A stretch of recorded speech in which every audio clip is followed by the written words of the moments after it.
રાધનપુર નગરપાલિકાની ચૂંટણીને લઈને ભારતીય જનતા પાર્ટી દ્વારા વોર્ડ નંબર 3 ની અંદર કાર્યાલયનું ઉદ્ઘાટન કરવામાં આવ્યું। આ પ્રસંગે મોટી સંખ્યામાં લોકો ઉપસ્થિત રહ્યા હતા।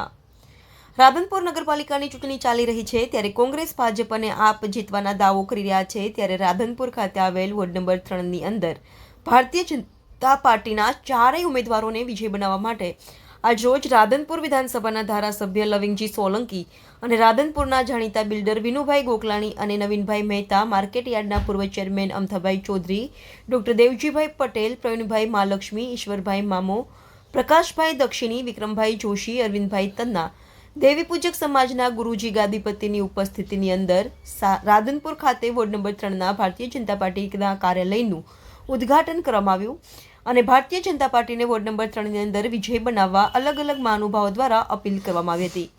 મોટી સંખ્યામાં લોકો ઉપસ્થિત રહ્યા હતા। આ પ્રસંગે લોકોએ વોર્ડ નંબર 3ની અંદર ભારતીય જનતા પાર્ટીને વિજય બનાવવાની ખાતરી આપી હતી। પહેલા તો ગ્રીન પાર્કના દરેક મતદારોનો ખૂબ ખૂબ આભાર માનું છું તથા વોર્ડ નંબર 3ના તમામ હિન્દુ, મુસ્લિમ તમામ મતદારોનો ખૂબ ખૂબ આભાર માનું છું, કારણ કે અમે ડોર ટુ ડોર જ્યાં લોકોને મળવા ગયા ત્યાંથી દરેક જગ્યાએથી અમને ખૂબ જ પ્રતિસાદ મળ્યો છે અને દરેક લોકો એવું કહે છે કે ભાઈ હવે અમારે પરિવર્તન તો લાવવું જ છે, આ 10 વર્ષના શાસનનો અંત લાવવો છે।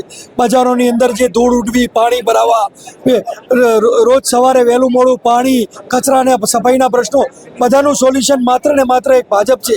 તો હવે અમે હિન્દુ મુસ્લિમ તમામ સાથે મળી અને ભાજપના ઉમેદવારને 3 નંબરમાં 4-4ને પેનલ ટુ પેનલ જીતાડશું, એવી લોકોની વાણી હતી અમે જ્યાં ફર્યા ત્યાં।